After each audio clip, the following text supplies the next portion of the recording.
आप देख रहे हैं अमेज नाउ। गंगा, यमुना, राप्ती और गोमती के तटवर्ती इलाकों से खबरें आप तक। क्या कह सकते हैं हम? यही कहेंगे कि उस लड़के के लिए जस्टिस मिलना चाहिए। हमारा भी बेटा है, उन दूसरे के घर का बच्चा गया है। मैं ये दिखावे के लिए नहीं बोल रही, ये मेरे भगवान को पता है, ये मेरे बच्चों को पता है कि मैं ये केवल इसलिए कह रही हूँ कि सौरभ जानते हैं कि हमने उनकी रेस्पेक्ट करी है, वो हमारी करते थे। क्या न्याय मिलना चाहिए? क्या फांसी मिलनी चाहिए फांसी। कोई अपनी औलाद के प्रति इस कदर निर्दयी हो सकता है कि उसके लिए सरकार से फांसी की सजा की हिमायत करता हो? संभव नहीं है। लेकिन आज के इस दौर में कुछ भी संभव है। मेरठ की सौरभ मर्डर मिस्ट्री की गुत्थी सुलझ चुकी है। इसके साथ ही जालिम मुस्कान की मां यानी सौरभ के सास ससुर खुद चाहते हैं कि उसकी बेटी को फांसी हो। अपनी बेटी के लिए फांसी की मांग करने वाली मुस्कान की मां कविता रस्तोगी ने कहा कि दरअसल परिवार से मिले संस्कारों को यदि मेरी बेटी मानती तो अपने पति का मर्डर न कराती। 17 की रात को आए थे तो कॉल वॉल कुछ नहीं करी थी। अगले दिन 18 तारीख को मुझे 12 बजे फ़ोन करा और फ़ोन करने के बाद कहा मम्मी मेरी पीहू से बात करवा दो। हमने उसकी पीहू से बात करवाई तो ये रोने लगी। मैंने कहा क्या हुआ बेटा, तुम्हारी 15 दिन रहे हो, लड़ाई हो गई आपस में? तो कह रही मम्मी मैं घर आके बताऊंगी। मैंने कहा ठीक है आ जा। लड़ते रहते थे दोनों, बच्चा बुद्धि थे, कोई वो नहीं। लाइफ इनकी 2016 से लड़ाई नहीं चल रही थी। कोई हमें वो नहीं है, होती है बच्चों में बहस, लेकिन हमने कभी ऐसा वो नहीं लिया कि बहुत हम इंटरफेयर कर रहे हैं इनकी लाइफ में। लेकिन उस दिन 12 बजे से भी ज्यादा रो रही थी तो हमने कहा घर पे आ जा, तू बता क्या बात हुई है। ये आई अकेले। मैंने कहा सौरभ कहाँ है? सौरभ आए नहीं बिल्कुल पीहू से मिलने। तो कह रही घबराई पहले तो। मैंने कहा बता क्या हुआ? मम्मी सौरभ नहीं रहा, रोते रोते बोली। मैंने कहा कैसे नहीं रहा, क्या हो गया, क्या बता। तो कहने लगी कि मम्मी उनका मर्डर हो गया। मैंने कहा मर्डर हो गया, किसने करा? तो उसने यही बताया कि उसके घर वालों ने मार दिया क्योंकि वो मुझे छोड़ नहीं रहे। उसके घर वाले तलाक चाह रहे थे और वो मुझे छोड़ नहीं रहे थे, इसलिए उसके घर वालों ने मार दिया। मैंने कहा बेटा तूने बताया क्यों नहीं? तू 15 दिन उनके साथ रही, वहाँ पब्लिक होती है, तूने वहाँ पे ऐसा पब्लिक में शोर क्यों मचाया कि मेरे साथ ऐसा हो रहा है? तू कुछ भी कर सकती थी, तू अनपढ़ नहीं है कि कुछ ना कर सके। कहा तू इतनी सीधी नहीं है शूभी, कुछ ना कुछ बात और है। मैंने उसकी बात पे बिलीव नहीं करा, मैंने तो करा ही नहीं उसकी बात पे बिलीव। पापा के इमोशंस का वो फायदा उठाती थी, पापा से बहुत प्यार करती थी, अपने इमोशंस का फायदा उठाया उनने। पापा से कोली भर भर के उन्हें अपनी बातों में उलझा रही थी कि उन्होंने करा। दरअसल मेरठ की यह घटना हैरान कर देने वाली है, रातों की नींद हराम कर देने वाली है। करोड़ों का वारिस सौरभ अपने परिवार से मुंह मोड़ लेता है अपनी मुस्कान की खातिर।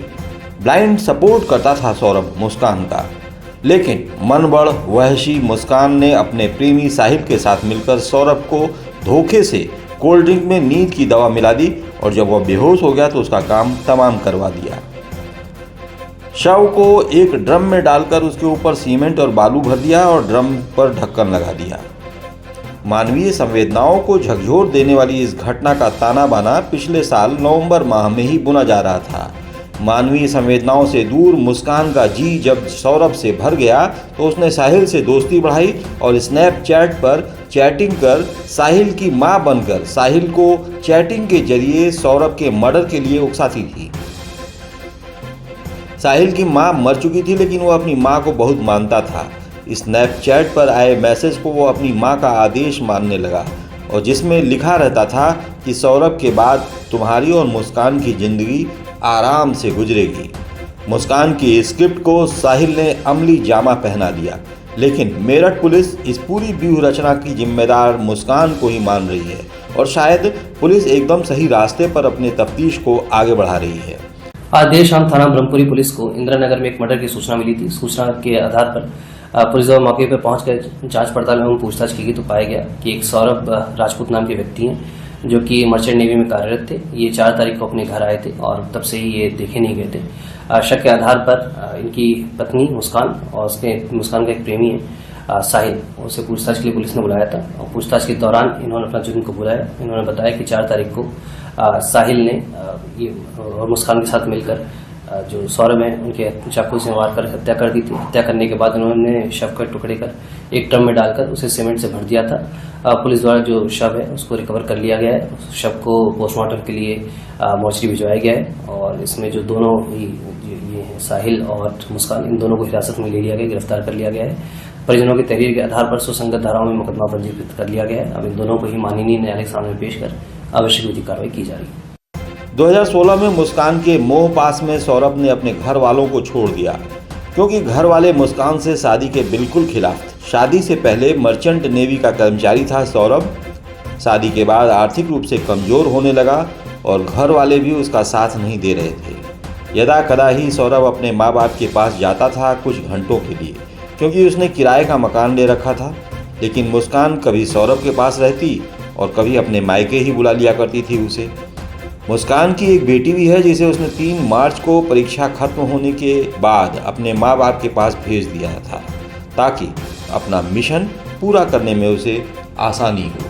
यकीनन ऐसे केसेस में माननीय कोर्ट दोषियों को कतई बख्शता नहीं है, लेकिन मेरठ की यह घटना मानवीय संवेदनाओं को कुरेदने वाली है। जब मेरठ पुलिस दोनों अभियुक्तों को कोर्ट में पेश करने ले जा रही थी तो कई संभ्रांत लोगों का धैर्य जवाब दे गया और उन्होंने वहीं मौके पर ही इन दोनों को नसीहत देना ठीक समझा।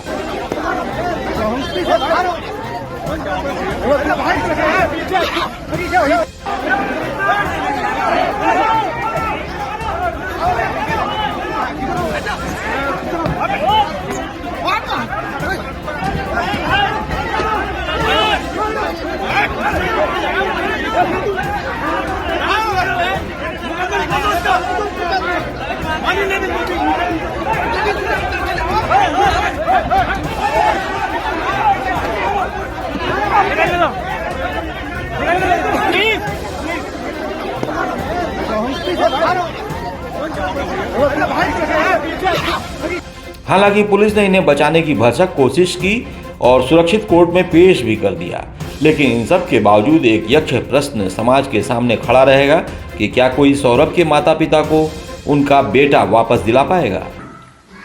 करेंगे मगर वो चीज हम वापस लेंगे उनसे, और इनको फांसी होगी 5 को, और 6ठा वो लड़का।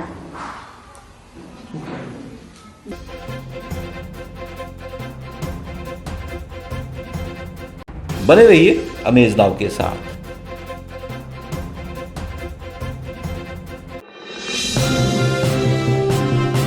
आप देख रहे हैं अमेज नाउ।